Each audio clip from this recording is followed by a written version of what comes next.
Today, we're really pleased to have with us a multi-talented gentleman, and to introduce him officially, please welcome our chairman of the board, Mr. Van Alexander.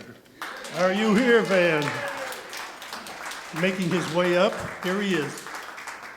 And he'll open with a joke.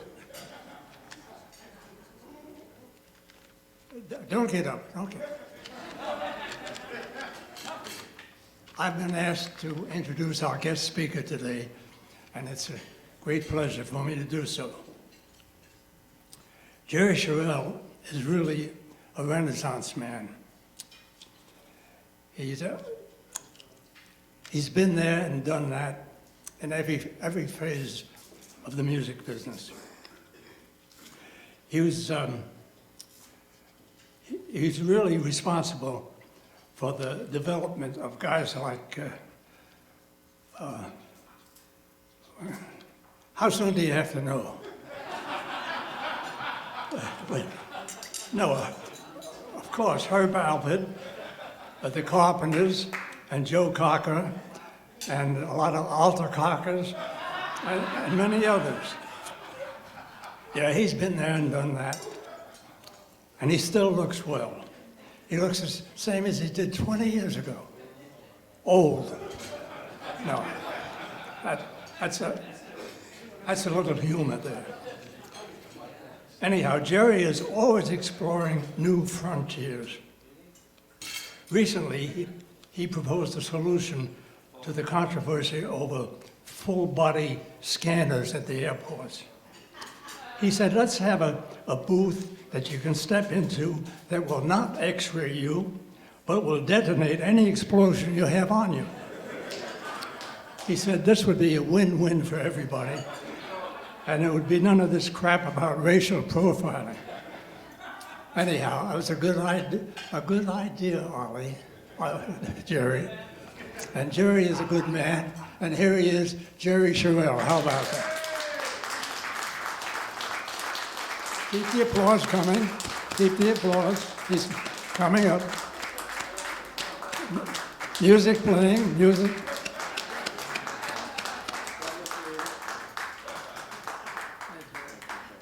Thank you very much. This is hysterical. I feel like I'm in his living room. I'm going to call this, since they're, I know almost all you guys, for God's sake, we've worked together. I almost didn't come up because Melvoin went to the bathroom, but now he's back, so we can begin. One of my first mentors, for God's sake. We'll call this the talking resume, all right? And I'll talk to you like the book I'm about to begin, which I haven't told my wife about, because when I do, that'll be the first day of our separation. We got married 46 years ago, and she is, that's Joanne Messina Sharrell. She's Sicilian and Calabrese, so be very careful. And of course, my daughter Janine is with us as well, a lady you've seen on CNN for years. I think we can probably start way back in Farrell, Pennsylvania, for those of you. This is going to be geographical, too. Farrell, Pennsylvania is near Youngstown. Capiche? Farrell's near Youngstown's over there. And that's where I started. Graduated high school in 57.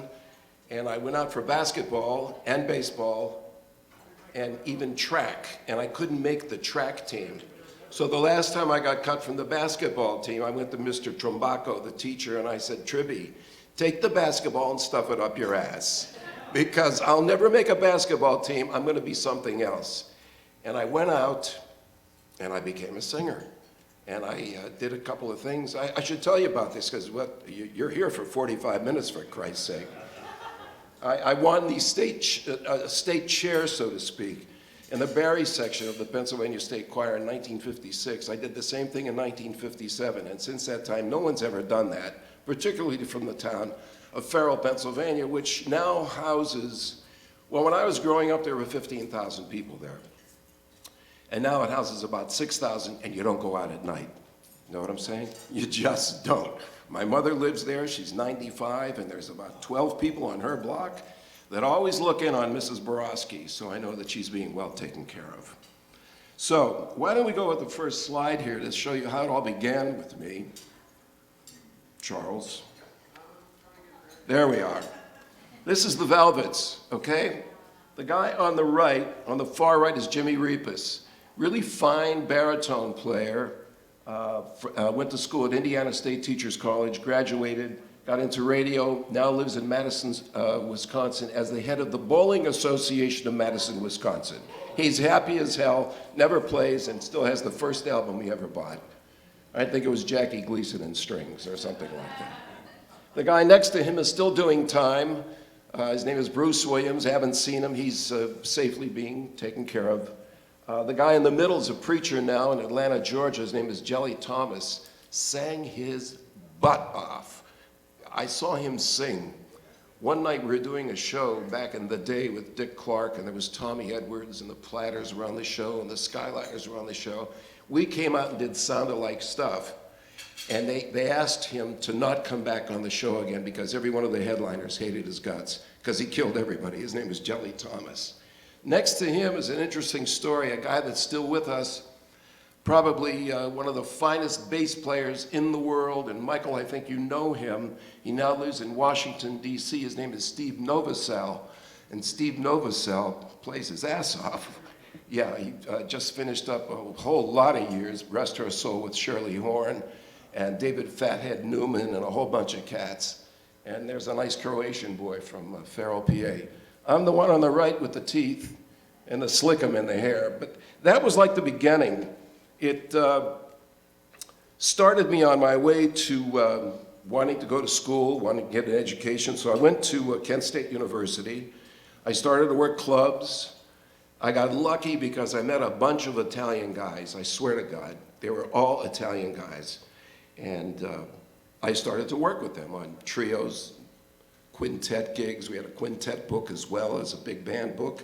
And one summer I was invited to do 2 weekends at a place called, what the hell's the name of that place? Conneaut Lake. It was a club, the Cowshed, one of the classrooms.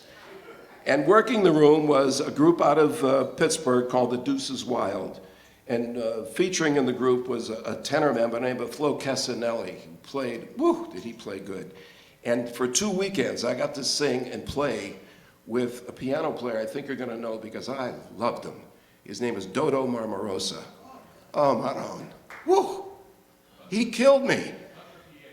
Yeah, absolutely. Oh, I can't explain it. He was really cool. Don't lose it, Jer. I cry easy, by the way. So I'm in school, and I met another group of people, WAKR-TV, another Italian group, on the Akron Tonight Show. It was headed by Eddie Elias. Eddie Elias, maybe some of you remember, made a fortune as the producer of pro bowling tournaments back in the 60s and 70s. The guy retired so rich it was not even funny. I got a chance to work with some really, really fine musicians. And it was all about quintets, and I'll give you 2 and 4, and that's it. There were never charts and stuff like that. I started my big band life, if you will, when I was about, I guess, 20, and I was working with a group out of Youngstown headed by Lenny Esposito, who was a drummer, and Lenny was a really, really fine drummer, show drummer, jazz drummer. He was leaving Youngstown to go on the road with a group called the Kim Sisters, which in the day of Vegas they were hot stuff. So he sits me down one day and says, okay, Jared, the quintet is yours, the big band is yours, I'll give you the book. The book was 11 guys. It was hysterical. 3 trumpets, 1 valve trombone, 4 saxes, piano, bass, and drums. And the valve trombone player will never leave me because his name is Ralph Marcovicchio. And every time you want to see Tony Bennett, or you want to get backstage to say hello to Tony Bennett, all you say is Ralph Marcovicchio. The waters will part, even till this day, as they did at the Grammy dinner the other night. He still loves Ralph Marcovicchio. They were in the Army together. So I put together this big band, right? And the AFM used to do these big band contests. This one was in Youngstown at the Elms Ballroom. So I had a big, nice book, about 30, 35 charts, written by Vince Ficacelli and Orly Vitalo. two guys from Youngstown. And we go and we compete in this thing, and it's hysterical. There were only 5 bands. We came in second, but we got beat by the big band headed by Bobby Vinton. Live with that for the rest of your life. Wow.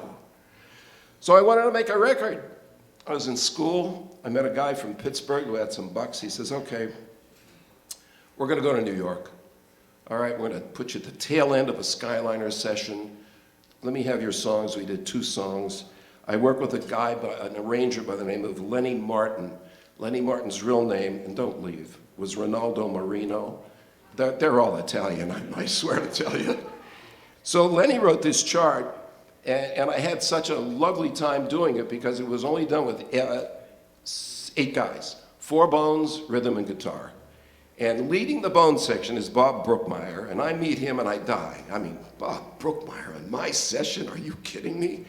And then I went over to the drummer, because he looked familiar to me, Panama Francis. I died. I was in heaven. Now, when you hear some of this, you're going to see that I maybe lifted a bar or 2 from Joe Bushkin and John DeVries on a song called Oh, Look at Me Now. So, Chaz, why don't we hear That's My Business?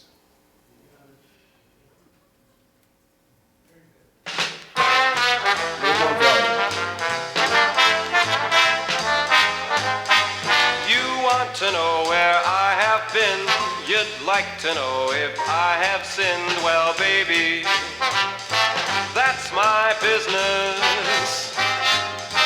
You want to know what I have done, you'd like to know if I had fun. Well, baby, that's my business. You played the part, dear, you broke my heart, dear. Now it's my turn, dear, to sit and watch you burn, dear. You'll never learn that I'm the king. Won't you get hip? That love's the thing. Well, baby, that's my business. Where I have been, if I have sinned, well, baby, Thank you. that's my That was business. really special. I loved it because we did it at the tail end, as I said, of a Skyliner session, and they had finished a recording of theirs that went on to become a #1 smash called Pennies from Heaven, which was really a big record. And there was Jerry Sharrell just scuffling through his 35 minutes, begging to do one more take.